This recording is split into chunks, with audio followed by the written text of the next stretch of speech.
Hello friends, अगर आपने अभी तक मेरे यूट्यूब चैनल को सब्सक्राइब नहीं किया तो प्लीज़ मेरे यूट्यूब चैनल को सब्सक्राइब जरूर कर लें और बेल आइकन दबाना बिल्कुल ना भूलें। एमएससी जियोलॉजी के सारे नोट्स मेरे यूट्यूब चैनल पे अपलोड किए जाएंगे। तो आज हम बात करने वाले हैं general principle and application of spectrophotometer and flame photometer.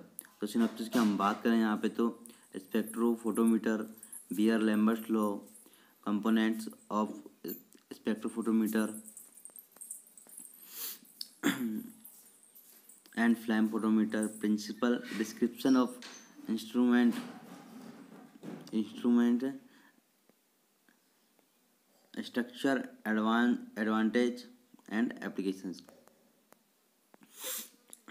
तो हम यहाँ पे बात करते हैं स्पेक्ट्रोफोटोमीटर की।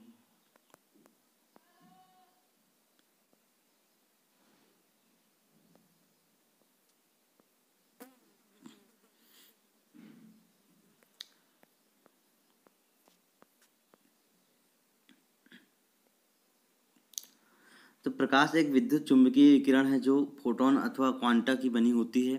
फोटोन में उपस्थित ऊर्जा की मात्रा विकिरण तरंगदैर्ध्य का निर्धारण करती है। एक परमाणु फोटोन जो होता है, एक परमाणु फोटोन में उपस्थित ऊर्जा की मात्रा विकिरण तरंगदैर्ध्य का निर्धारण करती है। एक परमाणु में फोटोन के अवशोषण के कारण इलेक्ट्रॉन की जो स्थिति परिवर्तित हो जाती है। सामान्यतः परमाणु के निम्न ऊर्जा स्तरों में उपस्थित इलेक्ट्रॉन न्यूनतम ऊर्जा वाले दो होते हैं और इसके अतिरिक्त ऊर्जा स्तर में जाने के लिए अतिरिक्त ऊर्जा की आवश्यकता होती है। इलेक्ट्रॉन के उत्तेजित अवस्था में पहुंचने के लिए परमाणु फोटोन का अवशोषण करते हैं। उत्तेजित अवस्था में पहुंचने के लिए परमाणु फोटोन का अवशोषण करते हैं तथा उत्तेजित अवस्था में इलेक्ट्रॉन स्थायी नहीं होते, बल्कि यह पुनः निम्न ऊर्जा वाले स्तरों में आ जाते हैं। इस स्थानांतरण के दौरान विशिष्ट तरंगदैर्ध्य वाली विकिरणों का उत्सर्जन होता है। जब दो परमाणुओं में बंधन होता है तो इलेक्ट्रॉन एक नए ऊर्जा स्तर को अधिग्रहित कर लेता है। प्रत्येक अणु में ग्राउंड अवस्था तथा उत्तेजित अवस्था अनेक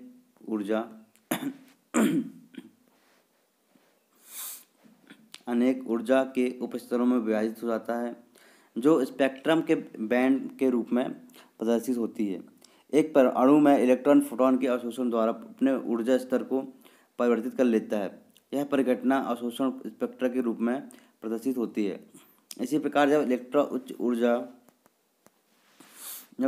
उच्च ऊर्जा स्तरों से निम्न ऊर्जा स्तरों में आता है तो उत्सर्जित स्पेक्ट्रा निरूपण होता है। यहाँ पे E बराबर E1 माइनस E2 बराबर HV।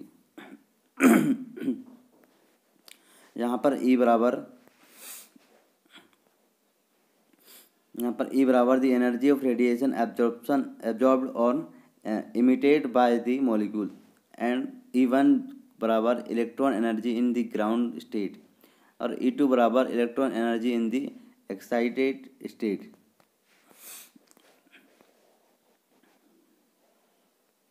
और H बराबर प्लैंक कांस्टेंट 6.63 इंटू 10⁻34 J/s।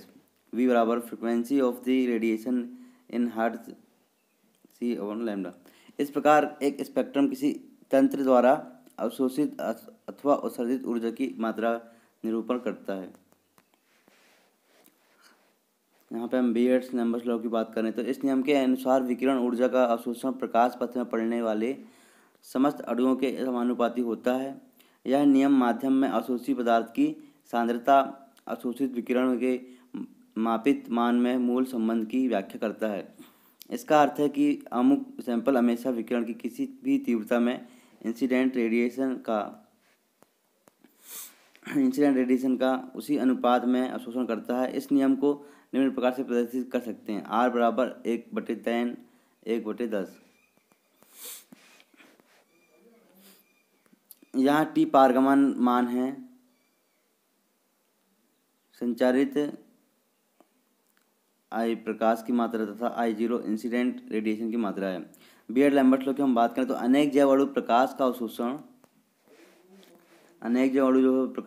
करते हैं करते हैं, जैसे टायरोसिन एवं ट्रिप्टोफान एमिनो अम्ल 280 nm तरंगदैर्घ्य वाली प्रकाश किरणों को अवशोषित करते हैं। किन्हीं अणुओं द्वारा अवशोषित प्रकाश की मात्रा को स्पेक्ट्रोफोटोमीटर द्वारा मापा जाता है। स्पेक्ट्रोफोटोमीटर लैम्बर्ट बियर नियम पर आधारित है। लैम्बर्ट बियर नियम के अनुसार किसी घोल से निकले या ट्रांसमिट किए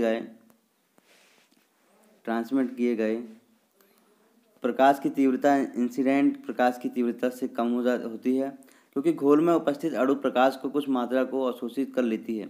इस नियम के अनुसार log I0 I मतलब साई सी एल यहाँ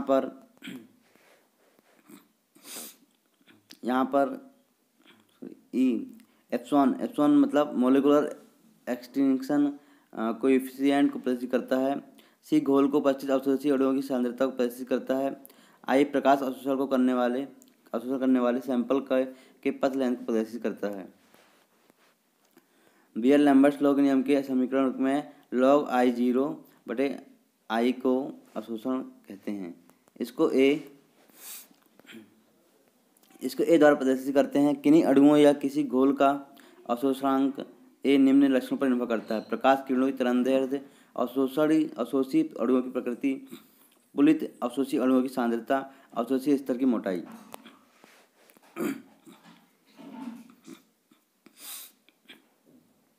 कंपोनेंट्स की हम यहाँ पे बात करें तो कंपोनेंट्स ऑफ स्पेक्ट्रोफोटोमीटर की बात करें तो स्पेक्ट्रोफोटोमीटर एक ऐसा उपकरण है जो स्पेक्ट्रम के द्रव्य व यूवी प्रदेशों में विकिरण के अवशोषण को मापता है। यह सोफिस्टिकेटेड प्रकार का कैलोरीमीटर है। सोर्स ऑफ लाइट: प्रकाश के द्वारा स्पेक्ट्रम के यूवी प्रदेश व दृश्य प्रदेश में विद्युत चुंबकीय विकिरण प्राप्त होते हैं। दृश्य रेंज में प्रकाश के लिए जो होता है टंगस्टन लैंप का प्रयोग करते हैं। यूवी रेंज के लिए हाइड्रोजन लैंप या ड्यूटेरियम लैंप या जिनोन लैंप का प्रयोग करते हैं। यहाँ पे इंफ्रारेड रेंज के लिए यहाँ पे नर्नेस्ट ग्लोवर छड़ की होती है जो 145 डिग्री सेल्सियस तक तपाने पर इससे इंफ्रारेड रेंज उत्पन्न होती है। यहाँ पे हम बात करें मोनोक्रोमेटर्स की, तो ये केवल एक विशेष तरंगदैर्घ्य रंग का प्रकाश उत्पन्न करते हैं। ये या तो ऑप्टिक फिल्टर होते हैं अथवा फिर ये डिफ्रैक्शन ग्रेटिंग्स या दोनों ही प्रकार के होते हैं। इनमें दृश्य प्रकाश के लिए कांच की प्रिज्म तथा यूवी प्रकाश के लिए क्वार्ट्ज प्रिज्म का प्रयोग करते हैं। यहाँ पे हम डायग्राम की बात करें दोस्तों, यहाँ पे तो ये है फोटो इलेक्ट्रिक कैलोरीमीटर। यहाँ पे आप देख सकते हैं दोस्तों, ये टंगस्टन लैंप है, ये स्लिट है यहाँ पे और ये कंडेंसर लेंस है। यहाँ फिल्टर होता है दोस्तों, यहाँ पे कोई भी रेस आती है तो ये फोटो सेल लगी हुई है यहाँ पे। ये एम्पलीफायर होता है दोस्तों, ये डिजिटल रीड आउट होता है। यहाँ पे आप बना लीजिएगा इस डायग्राम को अच्छे से। नेक्स्ट की हम बात करें तो एब्जॉर्प्शन सेल। इसी स्थान पर जो होता है कवेट में सैंपल को रखते हैं। कवेट कांच का बना होता है तथा प्रकाश के लिए पारदर्शी होता है। यूवी प्रकाश के लिए क्वार्ट्ज का प्रयोग करते हैं। इसमें प्रकाश पथ की लंबाई होती है 1 सेंटीमीटर होती है। इसमें सैंपल का 2.5 से 5 मिली विलियन होता है।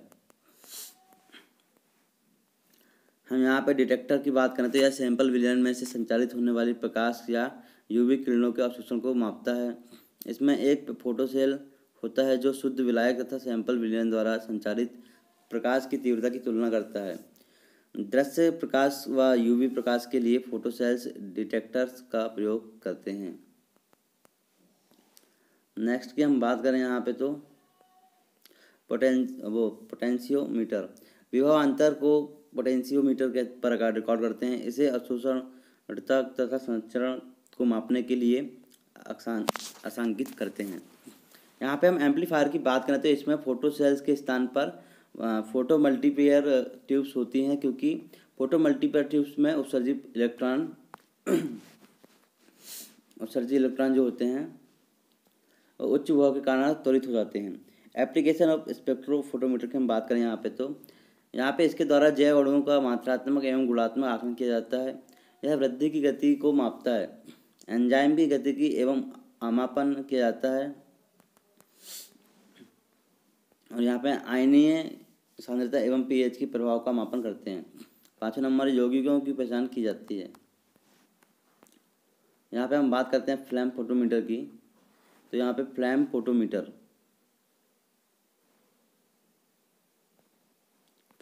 की हम बात करें तो फ्लैम फोटोमीटर परमाणु स्पेक्ट्रोस्कोपी की एक शाखा है, जिसमें प्रजातियों के परमाणुओं के रूप में स्पेक्ट्रोमीटर से ज्ञात किया जाता है।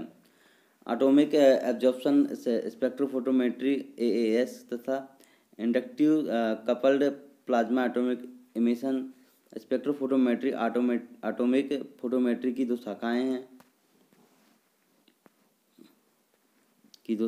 हैं। इन सभी परिस्थितियों में जो होता है इन्वेस्टिगेटेड एटम्स को रोशनी के द्वारा उत्तेजित किया जाता है।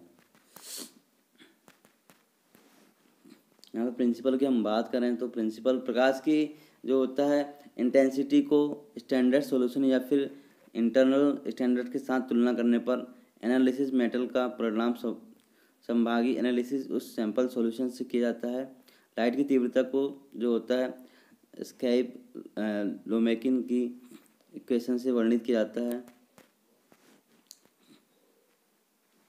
यहाँ पे I बराबर KCH, C बराबर कंसनट्रेशन ऑफ एलिमेंट, K बराबर कांस्टेंट ऑफ प्रॉपर्टी ओरिएंटेशनलिटी, N बराबर निकलने वाली लाइट। तो तीव्रता नीचे कंसनट्रेशन को सैंपल के यहाँ पे ये डायग्राम है दोस्तों फ्लैम फोटोमीटर का, देख सकते हैं ये फ्लैम फोटोमीटर का डायग्राम है। यहाँ पे बर्नर लगा हुआ है दोस्तों, बर्नर लगा हुआ है, ये बर्नर है दोस्तों, ये फ्लैम है। यहाँ से फिल्टर होती है दोस्तों, यहाँ पे फोटो डिटेक्टर लगा हुआ है, ये एम्पलीफायर है, यहाँ पे रीड आउट होती है, ये वेस्ट निकलता है यहाँ से, ये एयर इनलेट होता है। बाकी डायग्राम को अच्छी तरीके से आप बना लीजिएगा।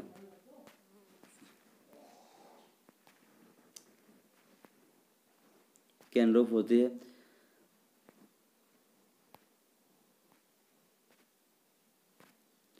फ्लैम प्लाज्मा में परमाणु बहुत जो होते हैं करीब और अलग गैस फेज में निकलने वाली लाइन की वजह से यह विधि दूसरी धातु के लिए बाधित नहीं होती है, जिसकी वजह से फ्लैम फोटोमेट्री बहुत अधिक संवेदनशील होते हैं। 7 नंबर डिस्क्रिप्शन ऑफ इंस्ट्रूमेंट की हम यहाँ पे बात करें तो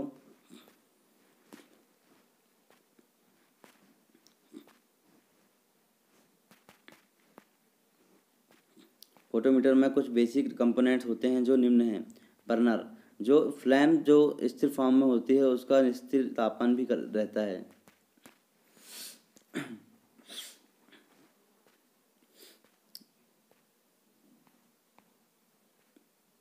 यहाँ पे हम चैम्बर की बात करें हम तो नेगुबिलिसर एंड मिक्सिंग चैम्बर, इसका अर्थ है समरूप उत्पत्ति का नियमित तथा स्टेडी रेट पर फ्लैम में ट्रांसपोर्टिंग करता है। सैंपल कलर फिल्टर्स, तो इसके वेवलेंथ की लाइट को विच्छेदित करके उसे एक्सट्रान्यूअस एमिशन से नापते हैं।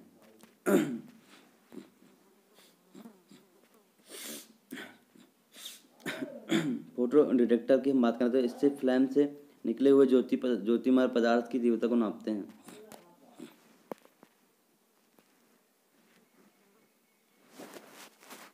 यहाँ पे हम स्ट्रक्चर की बात करें तो इस स्पेक्ट्रोस्कोप में पाए जाने वाली मुख्य जो रचनाएं हैं वो निम्न है।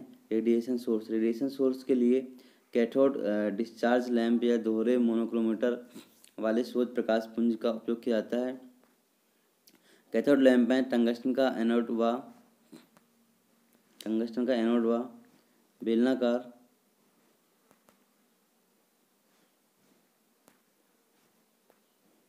बेलनाकार जो होती हैं कैथोड नलिका होती है, जो निष्क्रिय गैस वाली नलिका में सिलेटेड होती है। हम यहाँ पे निबुलेसिरेस की बात कर रहे हैं। यहाँ पे हम तो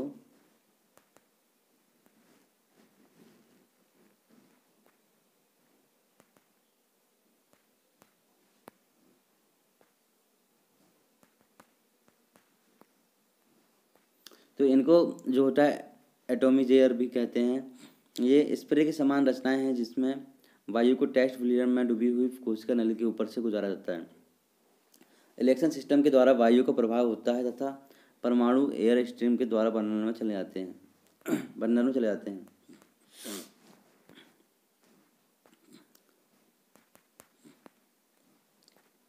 मोनोक्रोमेटर एंड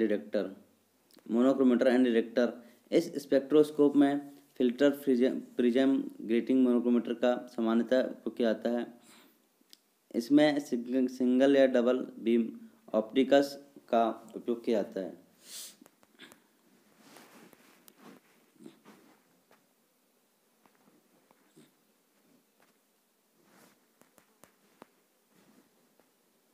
एडवांटेज की हम यहाँ पे बात करें तो एडवांटेज फ्लैम फोटोमेट्री के कई अच्छे गुण हैं, जैसे कि यह बहुत सरल और सस्ता और ज़्यादा सैंपल का इसमें उपयोग किया जा सकता है। इसका उपयोग जैविक और वातावरणीय सैंपल का भी उपयोग किया जा सकता है।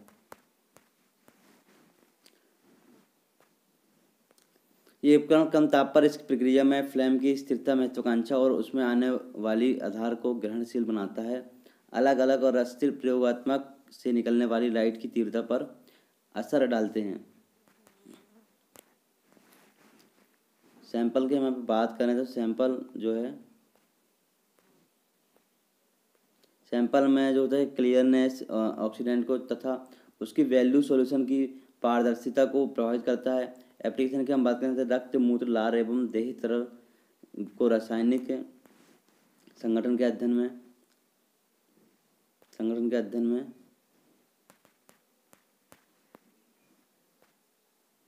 यहाँ पे संगठन के अध्ययन में